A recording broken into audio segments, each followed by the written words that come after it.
이 시간에는 오늘 하나님께서 우리에게 주신 말씀 함께 봉독해 올려드리도록 하겠습니다. 오늘 주신 말씀은 요한복음 6장 1절에서 15절까지의 말씀입니다. 저와 함께 한 절씩 교독하도록 하겠습니다. 제가 먼저 읽도록 하겠습니다. 그 후에 예수께서 디베랴의 갈릴리 바다 건너편으로 가시매 큰 무리가 따르니 이는 병자들에게 행하시는 표적을 보았음이러라. 예수께서 산에 오르사 제자들과 함께 거기 앉으시니 마침 유대인의 명절인 유월절이 가까운지라. 예수께서 눈을 들어 큰 무리가 자기에게로 오는 것을 보시고 빌립에게 이르시되 우리가 어디서 떡을 사서 이 사람들을 먹이겠느냐 하시니 이렇게 말씀하심은 친히 어떻게 하실지를 아시고 빌립을 시험하고자 하심이라. 빌립이 대답하되 각 사람으로 조금씩 받게 할지라도 200데나리온의 떡이 부족하리이다. 제자 중 하나 곧 시몬 베드로의 형제 안드레가 예수께 여짜오되 여기 한 아이가 있어 보리떡 5개와 물고기 2마리를 가지고 있나이다. 그러나 그것이 이 많은 사람에게 얼마나 되겠사옵나이까. 예수께서 이르시되 이 사람들로 앉게 하라 하시니 그곳에 잔디가 많은지라. 사람들이 앉으니 수가 5,000명쯤 되더라. 예수께서 떡을 가져 축사하신 후에 앉아 있는 자들에게 나눠주시고 물고기도 그렇게 그들의 원대로 주시니라. 그들이 배부른 후에 예수께서 제자들에게 이르시되 남은 조각을 거두고 버리는 것이 없게 하라 하시므로 이에 거두니 보리떡 5개로 먹고 남은 조각이 12바구니에 찼더라. 그 사람들이 예수께서 행하신 이 표적을 보고 말하되 이는 참으로 세상에 오실 그 선지자라 하더라. 같이 읽겠습니다. 그러므로 예수께서 그들이 와서 자기를 억지로 붙들어 임금으로 삼으려는 줄 아시고 다시 혼자 산으로 떠나가시니라. 아멘. 오늘 본문에서 소개하고 있는 이 오병이어의 기적사건, 이 사건은 사복음서 모두에 기록되어 있는 유일한 표적입니다. 그래서 믿지 않는 그런 사람들조차도 잘 알고 있을 만큼 아주 유명한 사건이죠. 자, 많은 사람들은 이 사건을 단순히 예수님께서 배고픈 사람들을 먹이신 그런 기적 정도로 그렇게 이해합니다. 그러나 요한복음은 이 사건을 단순한 기적 사건으로 소개하고 있지 않습니다. 자, 공관복음서에서는 기적 자체에 초점을 맞추고 있다고 한다면 요한복음에서는 이 사건을 통해 예수님이 누구신지를 드러내는 그런 표적이라는 데 초점을 맞추고 있다는 거죠. 자, 요한복음 6장은 전체적으로 다 읽어보시면 아시겠지만 출애굽 모티브가 강하게 나타나 있는 것을 확인할 수 있습니다. 자, 본문 6절을 한번 보시면 이렇게 기록하고 있죠. 마침 유대인의 명절인 유월절이 가까운지라 라고 이렇게 시작하고 있습니다. 자, 예수님이 모세를 대신하는 새로운 모세, 더 뛰어난 모세이심을 강조하기 위해서 요한은 유월절을 배경으로 해서 이 사건을 기록하고 있는 것을 볼 수 있어요. 자, 유월절은 어떤 절기입니까? 하나님께서 이스라엘 백성을 애굽에서 그 애굽의 종노릇하는 그런 그들을 어떻게 했어요? 거기서 건져내신 출애굽 사건을 기념하는 그런 절기가 바로 유월절이잖아요. 그죠? 또한 요한복음 6장 후반부를 보시면 또 예수님께서 물리를 바다 위를 걸으신 사건이 또 기록되어 있죠. 이렇게 요한복음 6장을 읽어보시면 바다와 산이라는 그런 표현들이 나타나고 광야, 그리고 만나, 그리고 살과 피, 이러한 여러 가지 표현들이 등장하고 있는데 이것들은 모두 출애굽 사건들을 떠올리는 그러한 표현들이라고 할 수 있습니다. 자, 우리가 같은 사건을 바라볼 때도 그 사람의 시각에 따라 어때요? 그 사건의 의미가 전혀 달라질 수 있습니다. 자, 오늘 본문의 사건 속에는 같은 사건을 경험한 여러 사람들이 있었는데 자, 그 사건 속에는 이 사건을 바라보는 3가지 시선이 등장하고 있습니다. 빌립의 시선이 있고, 그리고 안드레의 시선이 있고, 그리고 마지막으로 무리의 시선을 우리가 찾아볼 수 있습니다. 자, 이 3가지 시선은 서로 다르지만 한 가지 공통점이 있죠.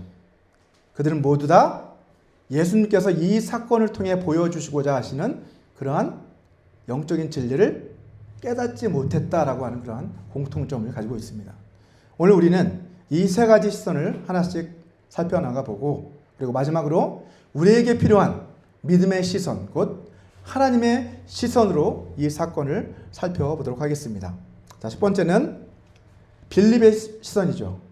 자, 빌립의 시선은 이성의 한계를 넘지 못한 그러한 시선이었습니다. 본문 5절을 보시면 예수께서 눈을 들어 큰 무리가 자기에게로 오는 것을 보셨다라고 이렇게 기록을 하고 있습니다. 예수님은 우연히 사람들을 보신 것이 아니라 그 사람들을 이미 어떻게 해요? 긍휼의 마음으로 그들을 바라보고 계셨다는 것을 알 수 있어요. 마치 목자가 양떼를 바라보는 그러한 심정으로 예수님은 그들을 불쌍히 여기는 마음으로 지금 바라보고 계신 것이죠. 자, 그래서 주님께서는 빌립에게 그때 이렇게 물으십니다. 우리가 어디서 떡을 사서 이 사람들을 먹이겠느냐? 라고 빌립에게 물으세요. 왜 그에게 물으셨을까요? 아마도 그가 머리 회전이 가장 빨랐던 사람 같습니다. 자, 빌립은 그 즉시 머릿속으로 막 계산기 두드립니다. 그러더니 답이 나왔어요. 주님, 최소한 200데나리온어치의 떡이 필요합니다. 그것도 부족합니다. 이렇게 딱 대답을 하는 것을 볼 수 있습니다. 자, 여러분 200데나리온은 뭐예요? 당시 노동자의 200일치 정도 되는 그러한 임금이에요. 200일 정도 일해야 벌을 수 있는 그런 금액. 대략 상상이 가시잖아요. 자, 어느 정도 굉장한 금액이죠. 사실은 한 번에 쓰기에는. 자, 200데나리온으로도 이 많은 사람들을 다 먹이기에는 부족합니다. 라고 하는 그 판단은 사실 우리가 보기에는, 우리의 관점에서 보기에는 사실 이성적으로 아주 정확하고도 올바른 판단이었어요. 예. 다른 사람들 머뭇거리고 있을 때 딱 빌립은 정확한 답을 딱 내놓습니다. 자, 그런데 오늘 본문 6절을 보시면 예수님께서 빌립에게 이 질문을 하신 의도가 무엇인지를 우리에게 말씀해 주고 있죠. 6장 6절을 보시면 이렇게 말씀하심은 친히 어떻게 하실지를 아시고 빌립을 시험하고자 하심이라 라고 말씀합니다. 예수님 빌립을 어떻게 해요? 그의 믿음을 테스트해 보시기 위해서 지금 이렇게 질문하고 계신 것이죠. 자, 빌립은 예수님의 12제자 가운데 한 사람이었어요. 자, 그렇기 때문에 이전에 우리가 살펴봤던 가나의 혼인잔치에서도 같이 있었죠. 물이 변하여 포도주가 되는 그 놀라운 기적도 보았고 38년 된 병자가 고침을 받는 것도 보았죠. 예, 왕의 신하의 아들이 고침받는 것도 봤어요. 그는 그 밖에도 예수님이 행하시는 그 수많은 표적들을 어디에서? 예수님 곁에서 두 눈으로 직접 목격했던 그런 사람 중에 한 사람입니다. 자, 그런데 그렇게 두뇌가 명석하고 또 예수님과 가장 가까운 그런 사이였는데도 불구하고 빌립은 이 시험에서 어떻게 낙제하고 맙니다. 그는 예수님의 질문을 듣고 나서 얼마가 필요한지 머릿속에서 막 계산이 팍팍 돌아갔어요. 예. 자, 그가 그렇게 해서 계산을 딱 해냈는데 그럼에도 불구하고 그는 이 시험에 통과하지 못했어요. 계산이 틀렸기 때문이 아니라 뭐 때문에? 그 계산 안에 그의 생각 속에 누가 빠졌기 때문에? 하나님의 역사가 빠져 있었기 때문에. 다시 말하면 그는 아주 뛰어난 두뇌를 가지고 있었지만 출제자의 의도를 전혀 무시하고 자기 멋대로 막 빨리 머리를 굴려서 답을 써냈기 때문에 결국 낙제하고 만 것이죠. 하나님이 주신 능력이잖아요. 그죠? 그에게 그런 뛰어난 이성과 지성을 주신 것은 하나님의 은혜입니다. 그런데 그 능력을 가지고 오히려 그 능력 때문에 어떻게 된 거예요? 오히려 그의 믿음을 방해하는 그러한 방해물이 그의 의손이 그렇게 그런 역할들을 하고 말았다는 것을 알 수 있습니다. 여러분, 오늘날 우리 안에도 이러한 빌립의 모습이 있지는 않습니까? 예수님을 우리가 믿는다고 말하지만 실제로 문제가 우리 앞에 닥치게 되면 우리가 기도하기보다는 먼저 뭐부터 해요? 계산기부터 먼저 두드리는 그러한 모습들. 그래서 이렇게 말하죠. 교회 안에서 무엇을 하려고 하면 예산이 부족한데 예산이 너무 부족해서 이 사역은 안 됩니다. 이런 이야기들이 나오고 우리 교회의 지금 여건상 우리 교회는 부흥하기가 힘듭니다. 이런 이야기가 나오고 지금 내 형편과 내 상황이 너무나 안 좋아서 지금은 제가 주님의 일을 할 수 없습니다. 이런 이야기들이 우리 가운데 나오는 이유가 뭐예요? 바로 이 빌립과 같은 그러한 태도를 가지고 있기 때문이죠. 이성이라는 그 한계에 갇혀서 뭐예요? 주님의 그 역사하심을 우리 스스로 제한하고 있는 그러한 모습이 바로 우리들의 모습입니다. 우리의 이성은요, 하나님이 주신 귀한 선물이잖아요. 그죠? 이 이성은 우리로 하여금 사실은 올바로 생각하는 그러한 능력을 갖게 해주죠. 올바로 분별할 수 있게 해주고 올바로 판단할 수 있도록 우리를 도와줍니다. 그죠? 그래서 이성은 올바른 신앙생활을 위해 반드시 필요한 요소예요. 하지만 우리는 기억해야 합니다. 이 이성은 분명한 한계가 있다는 것이죠. 우리의 이성만으로는 우리가 하나님의 뜻을 헤아릴 수도 없고 그 뜻에 순종할 수도 없다는 거예요. 여러분, 어떻게 해야 이 이성의 한계를 뛰어넘을 수 있을까요? 무엇이 있어요? 믿음이 있어야만 뛰어넘을 수 있다는 것은 성경이 우리에게 가르쳐주고 있는 영적 진리입니다. 우리가 믿음을 가지고 이 이성의 한계를 뛰어넘을 때 비로소 하나님의 기적이 우리를 통해 나타나게 되어 있는 거예요. 마태복음 6장 8절은 우리 하나님은 우리가 계산하기도 전에 머릿속에서 막 계산기를 두드리기도 전에 이미 우리에게 필요한 것이 무엇인지 얼마인지 다 정확히 알고 계시는 분이시다라고 말씀하고 있습니다. 그러므로 그들을 본받지 말라. 구하기 전에 너희에게 있어야 할 것을 하나님 너희 아버지께서 아시느니라 라고 분명하게 말씀하고 계세요. 여러분, 지금 여러분에게 있어서 부족한 것은 무엇입니까? 우리는 무엇이 우리에게 부족할 때 계산하는 것을 멈추고 먼저 무엇부터 해야 돼요? 믿음으로 하나님 앞에 나아가 간구하는 것이 먼저임을 우리는 반드시 기억해야만 합니다. 우리의 필요를 아시는 우리 하나님께서 우리의 필요를 채워주실 것입니다. 자, 두 번째로 나타나는 시선은 안드레의 시선이죠. 그는 경험이라고 하는 그 한계를 뛰어넘지 못한 그러한 시선을 가지고 있었습니다. 빌립은 머릿속으로 열심히 계산기를 두르고 있을 때 안드레는 어떻게 했어요? 발로 뛰었어요. 빌립은 머리가 뛰어났지만 안드레는 발이 빨랐던 사람 같습니다. 빨리 행동이 빨랐던 사람 같아요. 본문 8절과 9절 말씀을 보시면 제자 중 하나 곧 시몬 베드로의 형제, 누구의 형제예요? 시몬 베드로. 둘 다 비슷한 그러한 성격을 가지고 있었던 것 같아요. 안드레가 예수께 말씀드립니다. 여기 한 아이가 있어 보리떡 5개와 물고기 2마리를 가지고 있나이다. 그러나 그것이 이 많은 사람에게 얼마나 되겠사옵나이까. 빌립이 이성적이고 아주 지적인 그러한 신앙인이었다고 한다면 안드레는 어떤 사람이었어요? 적극적으로 행동하는 그러한 신앙인이었어요. 우리 안에도 그런 모습들이 있잖아요. 이렇게 지적인 신앙인들이 있는가 하면 먼저 실천부터 하는, 행동에 옮기기부터 하는 그러한 신앙인들도 있습니다. 남자만 5,000명이 넘는, 다 계산해보면 뭐 10,000명이 넘을 수도 있죠. 그 많은 그 군중 속을 어떻게 한 거예요? 이 안드레는 그 빠른 시간 안에 다 뛰어다니면서 음식이 남아있는 게 얼마나 되는지를 다 이미 살펴서 마침내 한 아이에게 있는 보리떡 5개와 물고기 2마리를 가지고 주님 앞에 가지고 왔어요. 여러분, 보리떡은 밀떡보다 훨씬 값싼 서민의 양식이었다고 합니다. 물고기 2마리도 아주 작은 물고기였다고 하죠. 자, 이것은 사실은 가난한 한 작은 아이의 도시락이었겠죠. 그죠? 자, 그런데 참 특이한 것은 다른 복음서에는 기록되어 있지 않은데 오직 요한복음에서만 이 아이에 대해서 기록하고 있다는 것이 눈에 띕니다. 이 작은 아이, 이 보잘것없는 이 도시락이 아주 중요하다라고 요한은 생각했던 것 같아요. 자, 빌립은 어떤 사람이었다고요? 먼저 계산기들을 두드리는 사람이었고, 그래서 어떻게 한 거예요? 계산기를 딱 두드려 보니까 이거 안 돼. 그래서 그냥 포기한 사람이었고, 안드레는 어떻게 합니까? 어떻게든 이걸 해결해 보려고 막 이리저리 뛰어다니 방방곡곡 뛰면서 어떻게 해보려고 했지만 결국 현실은 어때요? 이거 안 되는구나 하고 포기한 사람. 이처럼 똑같은 상황인데도 두 사람의 반응은 완전히 엇갈린 반응이었습니다.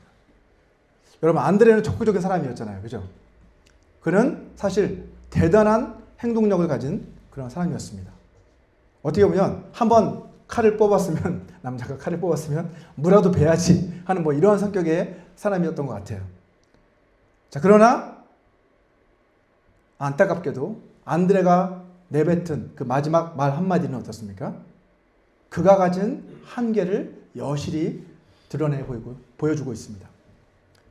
그럼 어떻게 이야기하죠? 그러나 그것이 이 많은 사람에게 얼마나 되겠사옵나이까. 빌립과 마찬가지로 안드레 역시도 자신이 가지고 있던 그 한계를 뛰어넘지는 못한 거예요. 빌립이 이성이라는 그런 한계에 갇혀 있었다고 한다면 안드레는 자기 경험이라고 하는 그러한 한계에 지금 갇혀 있는 것이죠. 그는 자신이 이룬 그 성과를 보고 실망하고 말았어요. 보리떡 5개와 물고기 2마리라고 하는 자기가 가져온 그것이 자기가 봐도 그 수천 명을 먹이기에는 너무나도 턱없이 부족하고 안 되는 일이라고 스스로 그렇게 판단했어요. 그리고 어떻게 했습니까? 스스로 체념을 해버립니다. 이것이 얼마나 되겠사옵나이까. 자, 우리가 보기에는 그래도 누가 더 나아 보여요? 그래도 안드레가 빌립보다는 더 나아 보이죠. 그래도 안드레는 열심히 뛰어가서 이렇게 물고기 2마리와 보리떡 5개라도 가지고 왔잖아요. 빌립은 예수님 앞에 아무것도 가져오지 않았어요. 그죠? 근데 안드레는 이 작은 것이라도 주님 앞에 가져왔으니까 그래도 안드레가 더 나은 거 아닌가라고 이렇게 생각할 수 있지만 주님이 보시기에는 다보다 독인 객인이다. 안 그렇습니까, 여러분? 두 사람 모두 테스트하시는 주님의 관점에서 보면 출제자이신 예수님의 의도를 완전히 오해한, 그래서 자기 마음대로 오답을 적어내서 결국 이 믿음의 테스트를 통과하지 못했던 사람들이었어요. 둘 다 통과하지 못한 거예요. 낙제자들입니다. 여러분, 혹 우리 안에도 안드레와 같은 그러한 모습이 혹시 있지는 않습니까? 교회에서 열심히 봉사도 하고 기도도 열심히 합니다. 이웃을 위한 구제도 열심히 합니다. 하지만 정작 예수님의 마음을 이해하지 못합니다. 그 마음이 없이 열심만 내는 거예요. 내가 열심히 하면 나도 하나님 앞에 상을 받겠지, 인정받겠지, 막 이러한 막연한 마음. 안 하면 내가 계속 해왔는데 이거 안 하면 어떡해 하고 이렇게 봉사하는 사람도 있을 수 있어요. 또 혹은 나 한 사람 기도한다고 뭐가 달라지겠어? 내가 헌신한다고 뭐가 변한 일이 있겠어? 이렇게 낙심을 하는 사람도 있을지 몰라요. 왜? 환경이 변하지 않으니까. 그러나 우리 하나님께서는요, 우리가 보잘것없다라고 생각했던 그것을 통해서 당신의 놀라운 역사를 일으키시는 그러한 하나님이십니다. 오늘 본문 10절을 보시면 예수님께서는 마치 목자가 양들을 푸른 초장에 누이듯이 그렇게 사람들을 무리를 지어 곳곳에 앉게 하시잖아요. 여기에서도 목자의 마음이 이렇게 나타납니다. 그리고 우리 예수님께서는 하나님 아버지께 감사의 기도를 올려드리시잖아요. 그죠? 여기에서 감사 기도하셨다라고 하는 그 감사라는 그 어원이 오늘날 우리가 성만찬, 유케리스트라고 하는 단어인데 그 성만찬을 의미하는 그 단어가 여기에서 유래한 단어입니다. 하나님 앞에 감사했다는 것은 어떻게 보면 예수님께서는 지금 미리 자신의 살과 피를 나누어 주시는 그러한 진정한 성만찬을 미리 보여주고 계신 것이죠. 그리고 그 결과는 무엇입니까? 5,000병을 먹이고도 12바구니가 넘게 남는 그러한 놀라운 역사가 일어납니다. 여러분, 이렇게 우리가 드리는 그러한 헌신은 우리가 보기에는 보잘것없어 보여도, 그죠? 아주 작은 헌신과 같이 그렇게 여겨질더라도 우리 하나님은 어떻게 봐요? 그것을 귀하게 보신다는 거죠. 그것을 통해서 하나님은 역사하시기를 기뻐하신다는 것입니다. 우리가 드리는 헌신이 작아서 못하시는 것이 아니라 하나님은 우리가 하나님의 기적에 동참하기를 바라시는 거예요. 또 예수님은 이제 제자들을 통해서 그 기적을 체험하게 하시잖아요. 너희가 나눠주어라. 그죠? 이렇게 낙제한 그들을 통해서, 빌립을 통해서, 안드레를 통해서 어떻게 해요? 그들을 그 기적의 자리로 초청하셔서 그들에게 직접 나눠주게 하십니다. 저는 이것이 바로 교회의 모습이라고 생각합니다. 아무 자격이 없는 그러한 낙제자들과 같은 우리들을 주님은 이 교회의 공동체로 불러주셨고, 그런 그들을 은혜의 통로로 삼아주시는 거죠. 그게 바로 교회의 모습입니다. 교회는 완전한 사람들이 모인 곳이 아니에요. 죄인들이 사실은 모인 곳이잖아요. 그죠? 하나님을 의지할 수밖에 없는 사람들이 모인 곳이 교회입니다. 여러분, 교회는 그래서 어떻게 된 거예요? 은혜를 만들어내는 곳이 아니라 은혜의 통로가 되어주는 곳이 바로 교회라고 성경은 우리에게 말씀하고 있습니다. 생명의 떡이신 그 예수님의 그 생명을 받아서 세상에 나누어주는 통로가 바로 교회인 것입니다. 자, 에베소서 3장 20절에서 바울은 하나님은 우리가 구하거나 생각하는 그 모든 것에 어떻게 더 넘치도록 능히 채워주시는 분이시다 라고 그는 그렇게 선언을 하고 있습니다. 여러분 지금 여러분이 처해 있는 그 상황들을 한번 돌아보시기 바랍니다.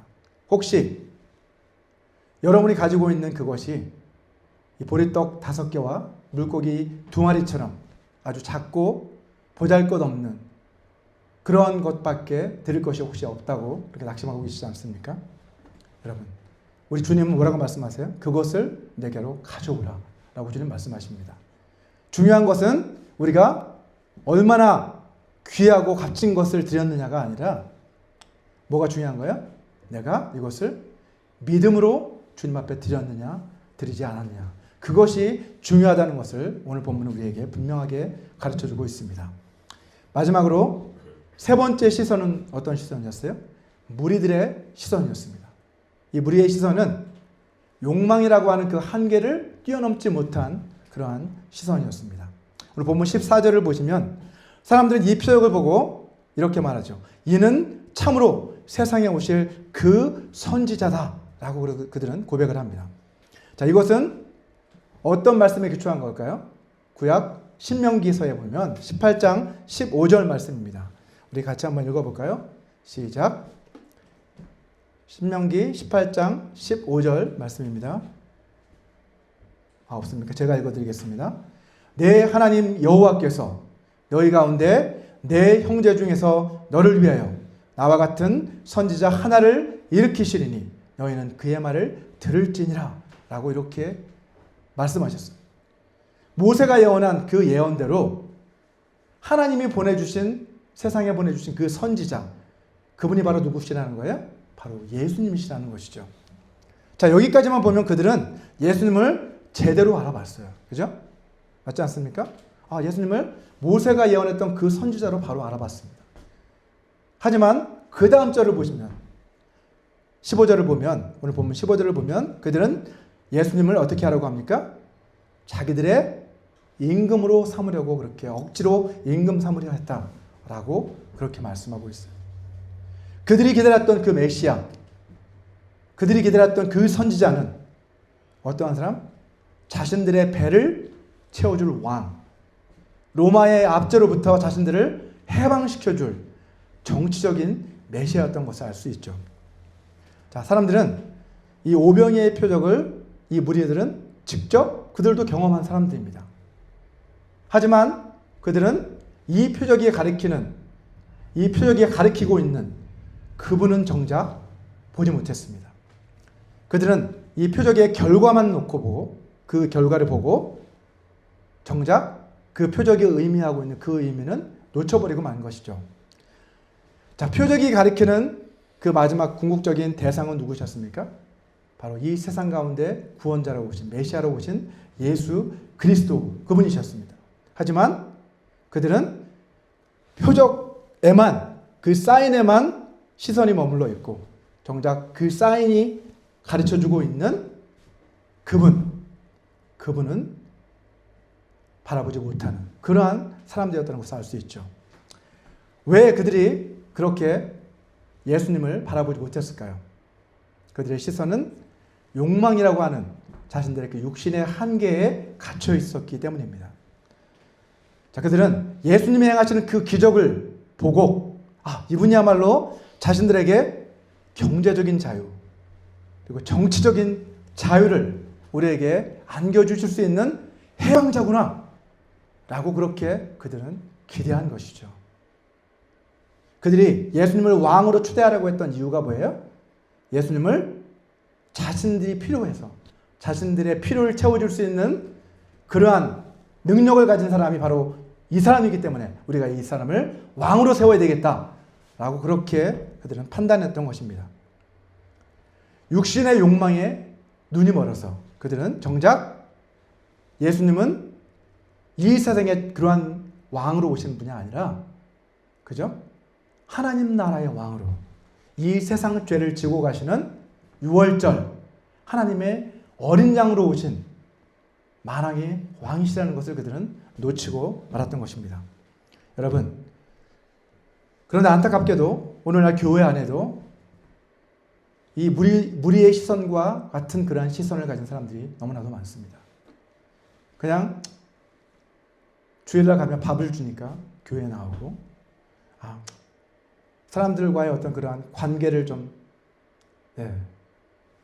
인맥을 넓히기 위해서 교회에 나오는 사람들도 있고 어떤 사람들은 배우자를 만나기 위해서 교회에 나오기도 하고 사업이 꼭 필요하니까 그죠? 그곳에 가면 사업을 위해서 뭔가 도움이 될까 그렇게 해서 교회를 찾아오는 사람들도 있습니다. 이처럼 자기 자신의 어떤 필요를 위해서 교회에 나오는 그러한 사람들은 어떻습니까? 자신들의 그 필요가 채워지지 않으면 언제든지 등을 돌리고 떠날 수 있는 그런 사람들이라는 거죠. 오늘 본문의 이 무리가 찾는 그 대상은 자신들이 필요한 그 요구를 들어줄 수 있고 채워줄 수 있는 그 대상이었습니다. 자신들의 필요를 위해 오히려 예수님을 이용하려고 했던 것이죠. 그들은 예수님을 믿은 것이 아니라 오히려 예수님이 가진 그 능력을 이용해 자신들의 욕망을 채우고자 하는 그러한 사람들이 바로 이 무리들이었다는 것을 알 수 있습니다. 이들 역시 예수님을 바로 바라보지 못했죠. 하지만 예수님은 어떻게 하십니까? 그들을 저주하지는 않으시잖아요. 그죠? 단지 어떻게 하십니까? 처음에 혼자 산에 계셨던 것처럼 다시 산으로 올라가셨다라고 성경은 기록하고 있습니다. 왜요? 보통 사람들 같으면 사람들이 이렇게 막 자기를 따르고 이러면 사람들이 나를 인정해 주네 하고 그들을 위해 군림하라고 할 텐데 예수님은 어떻게 하십니까? 예수님이 오신 목적은 그들을 위해 군림하기 위해서가 아니고 그들에게 영광을 받으시기 위해서 오신 것이 아니고 무엇을 위해서? 오히려 낮아지셔서 우리를 섬기려고 많은 사람의 대속물로 자신을 주시려고 오셨기 때문에 지금은 그때가 아님을 아시고 다시 그들을 피해 산으로 올라가신 것입니다. 다시 말해 그들의 왕으로 삼으려는 그들의 요구를 단호히 거절하신 거죠. 자, 이제 말씀을 맺도록 하겠습니다. 이제 하나님의 시선으로 우리가 이 오병이어 사건을 바라본다면 이 사건은 우리에게 어떠한 의미를 말씀해 주고 있습니까? 앞에서 우리는 이 오병이어의 표적을 바라보는 세 가지 시선을 살펴보았습니다. 빌립은 계산하는 사람이었어요. 그런데 하나님이 빠진 계산으로 인해서 결국 이것은 안 돼라는 그런 결론을 내리고 말았어요. 안드레는 행동하는 신앙이었지만 결국 그 결과를 보고 이것으로는 안 되겠다라고 스스로 그는 체념해 버리고 말았습니다. 또 우리는 오병이어의 표적을 경험하고 나서 하나님의 시선이 아니라 자신들의 관점에서 자신들의 욕망을 채워줄 수 있는 그러한 대상으로 예수님을 바라보면서 예수님을 억지로 왕으로 삼으려고 했지만 예수님은 그들을 피해 산으로 가셨습니다. 자, 이 세 가지 시선의 공통점이 있죠. 그들은 모두 다 예수님을 따랐어요. 그죠? 다 예수님을 따르는 사람들이었습니다. 그리고 예수님을 직접 예수님이 행하시는 그 기적을 본 사람들이에요. 그리고 몸소 그 기적을 체험한 사람들이었어요.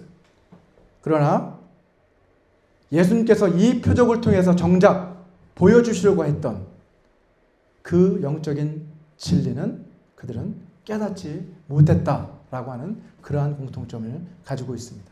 그들은 예수님의 마음은 헤아리지 못했던 사람들이었습니다. 그렇다면 여러분, 하나님의 시선은 하나님께서 원하시는, 하나님께서는 어떠한 시선으로 이 오병이어 사건을 우리가 바라보기를 원하실까요? 오병이어는 단순히 떡을 나누어 주신 사건이 아니죠. 그죠? 이 표적은 예수님의 생명의 떡이시라는 것을, 생명의 떡이 되셔서 그 생명의 떡으로 우리를 살리시기 위해 오신 분이시다라는 것을 분명히 보여주는 표적입니다. 요한복음 6장 35절 말씀을 우리 같이 한번 읽어보겠습니다. 시작. 예수께서 이르시되 나는 생명의 떡이니 내게 오는 자는 결코 줄이지 아니할 터이요 나를 믿는 자는 영원히 목마르지 아니하리라. 예수님은 육신의 떡을 주시려고 오신 것이 아니고 생명의 떡이 계시려고, 생명의 떡을 주시려고 우리에게 오셨다라고 분명히 말씀하셨습니다. 우리의 배를 채워주시기 위해서가 아니라 우리의 영적인 갈급함을 채워주시기 위해, 영원한 생명을 주시기 위해 주님은 우리 가운데 오셨습니다. 오병이어의 이 표적은 누구를 가리키고 있어요? 예수님이 우리를 구원하시기 오신 세상의 구원자이시다라고 분명하게 우리에게 보여주고 있습니다. 자, 그런데 사람들은 정작 그 표지판을 보고 그 표지판 앞에서 그냥 멈춰 서고 말았어요. 더 나아가지 못하는, 그 표지판이 있으면 더 나아가야 그 목적지가 있는데 거기까지 가지 못하고 그 표지판 밑에서 멈춰버린 것이죠. 요한복음 10장 11절을 보시면 예수님은 자신을 가리켜 뭐라고 말씀하십니까? 나는 선한 목자다 라고 그렇게 말씀하십니다. 그러면서 나는 선한 목자이기 때문에 선한 목자는 양들을 위해서 목숨을 버린다 라고 이렇게 말씀하고 있어요. 그게 목자다, 선한 목자는 진짜 목자라는 거죠. 참 목자다.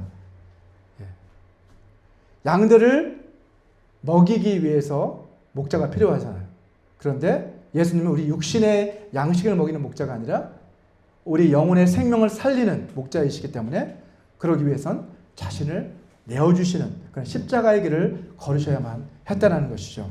자, 오병이어의 표적에서 예수님이 감사하시고 또 떡을 떼어 나누어 주셨는데 그 떡은, 그 빵은 무엇을 대표하는 사건일까요?